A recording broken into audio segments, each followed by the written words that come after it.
Bienvenue sur le Courrier du Cœur. Je suis Tina Carr, votre hôte, votre coach et confidente. Le Courrier du Cœur, c'est votre podcast pour mieux comprendre les relations interpersonnelles, les dynamiques amoureuses et les rapports entre hommes et femmes. Je parle ici de tout, sans tabou. Vous souhaitez m'écrire et partager avec nous vos expériences et vos questions? C'est très simple.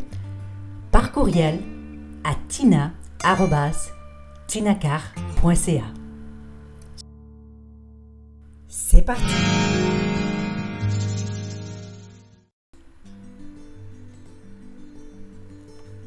Je reçois aujourd'hui une lettre de Madame Laflamme qui va comme suit. Bonjour Tina, je ne veux pas de jugement, mais votre avis et vos conseils me seront utiles. Je suis mariée depuis 16 ans avec un homme qui est en général très bon. Avec les années, nous avons vécu beaucoup de hauts et de bas et sommes passés à travers plusieurs épreuves. Maintenant, notre couple est dans la routine. On ne se voit presque jamais à cause du travail et des obligations. On ne passe pas beaucoup de temps de qualité ensemble et on a beaucoup oublié notre couple. On a beau essayer de rester ensemble, essayer de trouver des solutions et faire des efforts pour que le couple fonctionne, mais c'est toujours pareil, il ne se passe rien. Parfois, j'ai l'impression que c'est mon colocataire et non pas mon amoureux. Quand je lui parle, il me dit que c'est moi qui ai un problème de distance et qui suis froide. Que je le repousse et que je ne suis pas super démonstrative de mes sentiments ou besoins. Il est possible que ce soit vrai, que je sois froide. Mais je pense que c'est parce que je ne me sens pas vraiment aimée ou appréciée et que je ne ressens plus la flamme qui me pousse à aller vers lui. Je ne me sens plus en amour comme avant. Je le vois comme un ami, le père de mon fils, comme quelqu'un qui vit chez moi dans la maison. Depuis 7 mois, il ne se passe rien du tout, aucun rapprochement intime et cette situation m'a terriblement blessée. Dernièrement, j'ai fait la rencontre d'un très bel homme jeune et sexy qui aimerait bien qu'on se voie. Je suis vraiment tentée et en même temps, je ne me dis que ce ne serait pas très bien pour mon couple. J'ai peur toute ma vie. J'ai eu peur d'avoir mal, peur d'être blessée, peur de ne pas faire les bons choix, peur de le regretter, peur de m'attacher, peur d'avoir mal, peur de manquer de ressources. Alors, je reste dans ma relation, dans ma zone de confort. Je ne suis ni heureuse ni malheureuse, mais je ne sais plus comment me retrouver car je me sens perdue. Chère Madame Laflamme, tout d'abord, j'aimerais vous féliciter. 16 ans en couple avec votre homme, c'est quand même un beau succès. Lorsqu'on voit que les mariages qui étaient autrefois, il n'y a pas si longtemps en fait, de 10 années et demie en durée, et sont passés maintenant en durée moyenne de 4 ans et demi. Donc, il est très compliqué actuellement, effectivement, de préserver une relation à long terme pour différentes raisons. Alors, évidemment, comme tous les couples, vous avez eu des hauts et des bas, bien entendu, parce que la vie en couple, la vie en général, de toute façon, n'est jamais un long fleuve tranquille. Il y a toujours des épreuves, des situations, des circonstances qui dépendent parfois de nous, parfois de l'autre, parfois des autres, parfois simplement que la vie nous met sur notre chemin des épreuves afin peut-être de pouvoir grandir, de pouvoir apprendre les leçons, de pouvoir contribuer finalement d'une autre manière à la relation, aux relations que nous pouvons avoir avec les autres que nous aimons. Alors 16 ans, c'est long, effectivement. Et je dois vous dire sincèrement qu'à partir de la 10e année à peu près, on voit souvent en cabinet les couples venir vers nous puisque, effectivement, à travers ces années-là, il y a eu évidemment, souvent la plupart du temps, la venue d'un enfant ou 2 ou 3. Et puis, on sait très bien que les enfants perturbent de manière assez extraordinaire la vie du couple. Et comme nous sommes rarement préparés à la vie de couple post-maternité ou post-paternité, eh bien le couple se retrouve nouvellement parent et doit fonctionner à travers le temps jusqu'à ce que l'enfant soit finalement autonome. Mais pendant ce temps, le couple a la mauvaise habitude de s'oublier, de donner tout son temps au travail, à l'enfant, aux activités et à tout ce qui s'ensuit. Et puis le couple passe donc en dernier.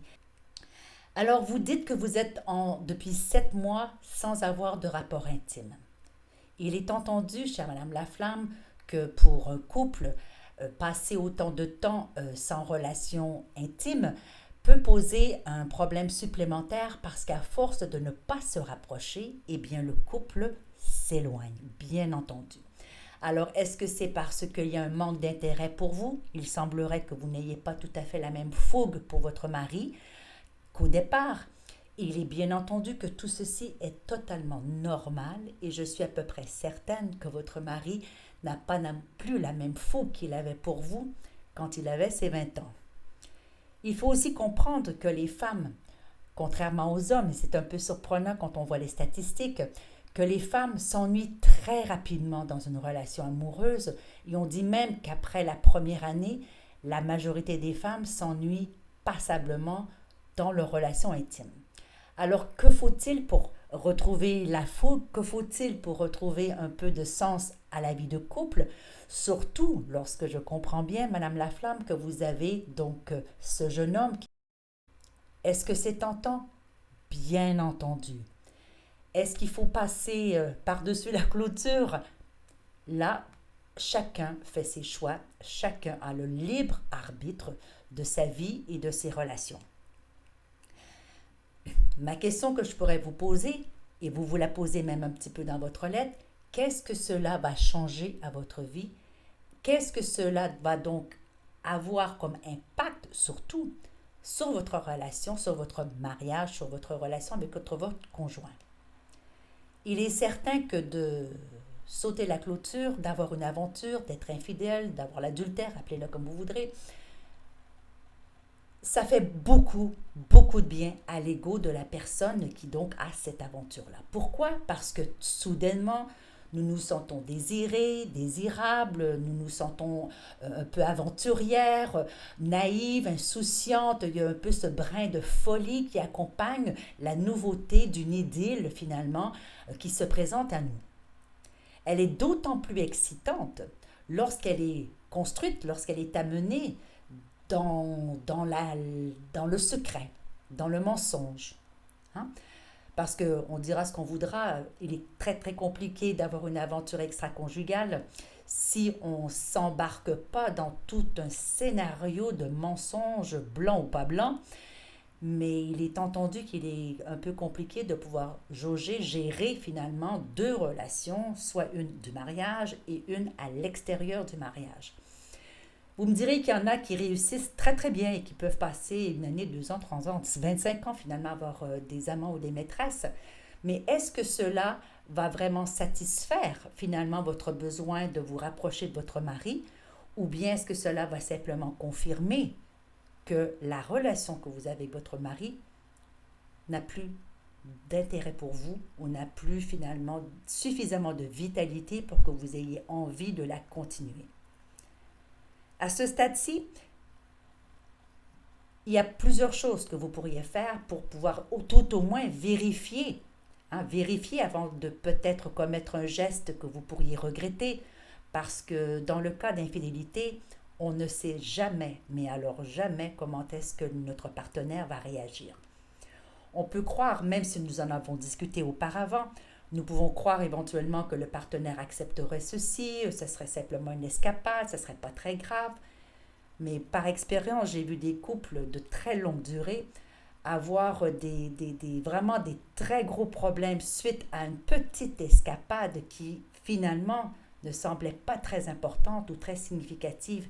Mais l'impact que cette escapade a pu avoir sur certains de mes clients, les impacts peuvent être tellement, tellement sévères que même pour un baiser, j'ai vu des couples se séparer. Donc, je ne dis pas que c'est ce qui va se passer avec vous, mais ce que je dis, c'est que nous ne connaissons pas l'impact que peut avoir une infidélité sur notre partenaire. Alors que vous choisissiez de le faire, ça vous appartient, bien entendu, mais posez-vous d'abord la question, avant, combien est-ce que je tiens à mon couple? Combien est-ce que je tiens au partenaire avec qui je suis? Parce que c'est d'une chose de tenir à un couple, mais la question que vous pourriez voir à ce moment-là, c'est est-ce que si j'étais en couple avec quelqu'un d'autre que mon partenaire actuel, cela me contenterait? Ou si j'étais en couple avec quelqu'un d'autre, eh bien non, ça n'irait pas du tout parce que finalement, c'est ce partenaire-là que je souhaite avoir dans une relation amoureuse. C'est une question qui semble un peu anodine, mais qui est franchement profonde, parce que souvent, les gens peuvent finalement s'accrocher à une relation amoureuse, une relation de couple, pour le confort d'être en couple, pour l'habitude, pour la routine, finalement pour la sécurité de cette relation-là, et puis aussi de voir que finalement, devoir quitter quelqu'un et recommencer à zéro avec quelqu'un d'autre, évidemment, nous n'en avons aucune garantie du succès de l'histoire. Alors les gens peuvent rester en couple pour différentes raisons. Hein, pour l'argent, pour la famille, pour les enfants, pour l'habitude, pour la routine, pour finalement, je m'entends bien avec cette personne-là, nous sommes vraiment comme des bons vieux amis, nous pourrions être, comme vous le mentionnez très bien, Madame Laflamme, avoir le sentiment de vivre avec un colocataire avec qui ça se passe très bien. Mais est-ce que c'est ça, un couple?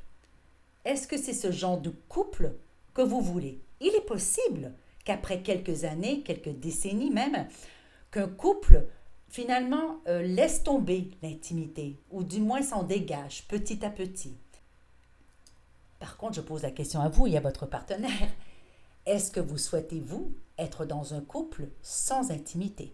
Lorsque vous dites dans votre lettre que vous avez été blessé finalement par ce retrait qu'il a eu envers vous, ce retrait d'avance pour vous rapprocher de lui, et ça vous a touché, ça vous a blessé. Alors, si je lis entre les lignes, je pourrais croire que finalement vous désirez encore cette intimité avec votre partenaire, mais peut-être est-ce que c'est simplement l'intimité qui s'est installée dans votre couple que vous ne souhaitez plus. Il est possible que ce soit la manière que vous avez développée à travers le temps, la façon de faire, peut-être ce sentiment de déjà-vu. Ah bon, je sais comment ça va se passer. Après le hockey, il va me prendre par la main, il va m'amener dans la chambre à coucher, etc. Bon, voyez-vous, cette routine finalement qui est pas toujours appréciée, surtout des dames après un certain temps parce que nous aimons un peu les folies, un peu l'aventure, un peu l'inhabituel.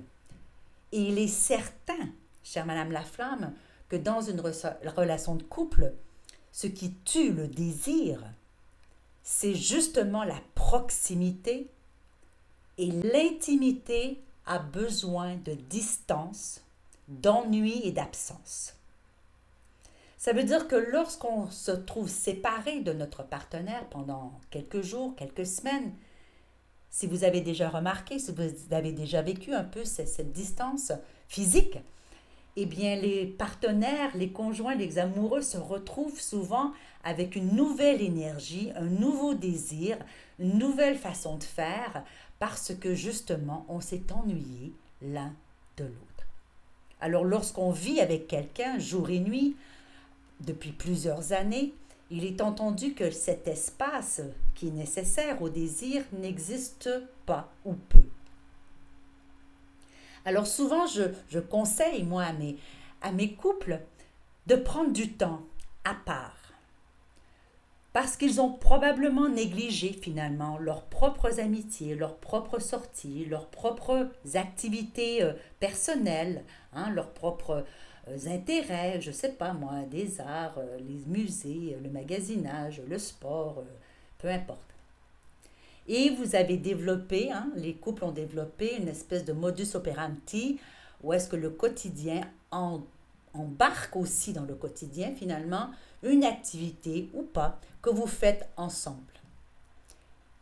Et il est là un petit peu le danger. À force de tout faire ensemble, on finit par s'ennuyer. Et on finit surtout, et là était un grand danger, on finit aussi par prendre l'autre pour acquis. Alors si l'autre est pour acquis, si l'autre n'a aucune, selon nous, aucune intention de partir ou de bouger de là, quelles sont les chances que nous aurions envie finalement de séduire, de se mettre coquine, de se mettre coquette, afin finalement de réveiller le désir chez l'autre. Au début de notre relation, eh bien, on s'habillait toujours très bien quand on allait le rencontrer. on sortait dans des endroits, dans des cafés, dans des bars, dans des restaurants, dans des promenades, en voyage, etc. On se téléphonait, on languissait d'attendre ce message de lui ou de l'autre. Et on anticipait vraiment avec enthousiasme la prochaine fois qu'on verrait ce partenaire qui nous a séduits. Lorsqu'on est marié depuis un certain temps, on ne fait plus ça. Et moi, c'est ça ici que j'aimerais peut-être, pour vous donner une chance, chère Madame Laflamme, que vous remettiez à l'ordre du jour ce moment, ces instants, ces occasions, ces opportunités pour pouvoir justement vous mettre, vous et votre partenaire, dans une dynamique de retrouvailles, de séduction. Alors, comment est-ce qu'on fait ça? Eh bien, moi, j'aime beaucoup l'idée de l'escapade à l'hôtel. Même dans votre propre ville, il n'est pas nécessaire d'aller au Ritz-Carlton de New York pour pouvoir vivre une aventure d'une nuit absolument fabuleuse.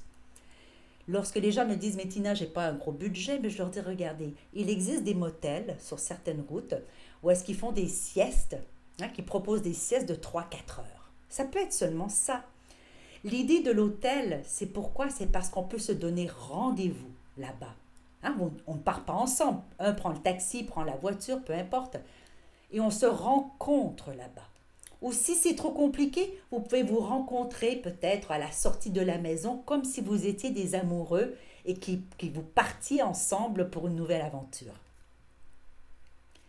L'hôtel a finalement cette atmosphère, un peu de liberté, un peu de folie, un peu de décadence même, où est-ce qu'on peut se lâcher prise, se laisser aller dans une histoire peut-être, dans un fantasme peut-être. Mais surtout, c'est qu'on peut se laisser aller parce qu'on n'est pas là. Il n'y a rien dans cet environnement qui nous fait penser aux courses, au ménage, aux chaussettes qui traînent, à la télévision qui est allumée, peu importe. On est là dans un espace privilégié qu'on va réserver à notre couple pour pouvoir se retrouver 3-4 heures, une nuit peut-être. Et ça, c'est une prescription que je fais à mes couples en difficulté, une prescription que j'aimerais qu'ils mettent en œuvre finalement aussi souvent qu'ils le peuvent. Alors une fois par mois, une fois tous les 2 mois, tous les 3 mois, dépendamment des budgets. Et pendant cette soirée, eh bien, prenez le temps de vous rapprocher. Alors, si ce n'est pas possible pour l'hôtel, et si vous le faisiez simplement chez vous, par message texte, par courrier, par peut-être un post-it sur le frigidaire, simplement une invitation à vous retrouver ce soir à 20h dans le salon, dans la chambre à coucher. Et là, vous auriez peut-être organisé la pièce avec des bougies, avec de la musique, avec des foulards, avec des guirlandes, avec je ne sais pas ce que votre imaginaire peut développer pour finalement créer une atmosphère feutrée, propice à l'amour. Si vous vous préparez, quand on se prépare pour un rendez-vous, on se met toute douce, on se parfume, on se maquille, etc. Préparez-vous. Est-ce que vous allez porter de la lingerie ou pas? Ça vous appartient, ce n'est pas grave. Ce n'est pas ça le plus important.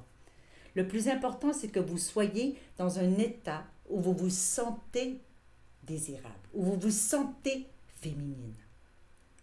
Ceci va provoquer chez votre partenaire un nouvel élan. Et ensuite, je dirais simplement, laissez aller faire les choses. Laissez couler, laissez venir, laissez voir. Peut-être qu'il ne se repassera pas grand-chose. Peut-être que ça sera que quelques câlins, un massage, quelques bisous. Peu importe. Peut-être que vous allez passer une nuit complètement folle. Le plus important dans tout ceci, c'est que vous aurez pris le temps et les moyens d'inviter votre partenaire à venir vous retrouver et vous lui offrirez à ce moment-là ce que vous aurez envie de lui offrir. Je suis à peu près certaine que ce partenaire s'émerveillera de cette invitation et en profitera sans aucun doute pour justement se rapprocher de vous et de vous montrer à quel point cette invitation le touche, il va en bonifier, il va en bénéficier, il va faire tout ce qui est en son possible, à mon avis, pour pouvoir vous faire passer une très belle soirée. Il y a plein de petites choses qu'on peut mettre en route dans la maison pour susciter le désir chez l'autre. S'il se sent délaissé, s'il sent que vous ne lui faites rien depuis quelques mois, que vous repoussez ses avances, peut-être effectivement il a cessé, simplement abandonné, vous se disant, bon ben tant pis ma femme, voilà c'est fini, nous sommes rendus à ce stade. Et moi je vais vous dire, chère Madame la femme, il n'y a pas d'âge pour cesser d'être érotique, il n'y a pas d'âge pour cesser d'être intime, il n'y a pas d'âge pour cesser d'être amoureuse. Parce que la définition même du couple, ce qui le différencie finalement d'une amitié, c'est bel et bien ce moment de rapprochement intime où les corps se touchent, se rapprochent et deviennent vraiment en unisson. Alors, si vous voulez, vous êtes certaine finalement, si vous voulez vérifier de votre relation, si vous voulez vérifier si votre couple tient encore la route, avant peut-être d'aller sauter la clôture et d'aller vous laisser tomber dans les bras de ce jeune Apollon, essayez peut-être de reconquérir votre mari, votre conjoint, et voir où est-ce que cela va vous mener. Parce que vous savez, Madame la Flamme, ce jeune homme, ou un autre jeune homme, il y en aura 1, 12, des milliers qui seront là, toujours prêts à vous accueillir pour une nuit de folie. Par contre, votre partenaire, lui, c'est pas garanti qu'il restera après cette nuit de folie. Alors posez-vous la question, est-ce que ça ne vaut pas la peine que j'essaie peut-être 1 fois, 2 fois, 3 fois? Et si ça ne fonctionne pas, si je m'aperçois qu'il n'y a rien qui se passe dans mon cœur, dans mon corps, parce que le corps nous dit beaucoup de choses, s'il ne se passe rien dans le cœur ou dans le corps de votre partenaire non plus, peut-être qu'à ce moment-là, ça vaut la peine de s'asseoir et de voir avec lui comment est-ce que vous pouvez terminer cette belle histoire. Une relation qui a duré un temps, et là je vois avec vous aussi longtemps que 16 ans, eh bien ça serait bien dommage qu'elle se termine sur une mauvaise note.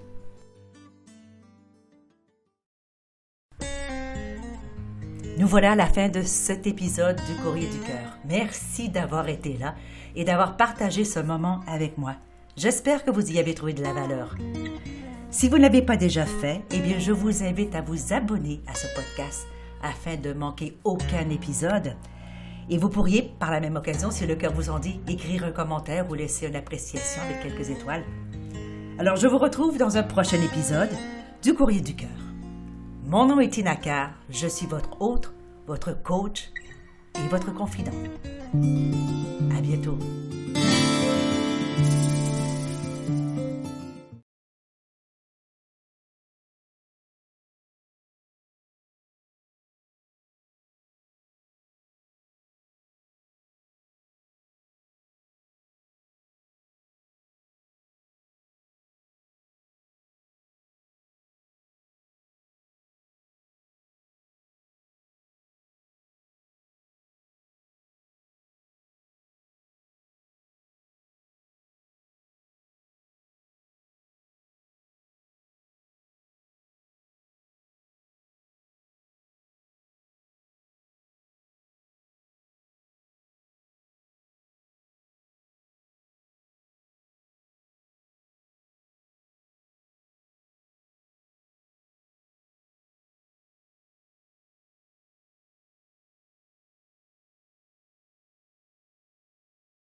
Nous voilà à la fin de cet épisode du Courrier du Cœur. Merci d'avoir été là et d'avoir partagé ce moment avec moi.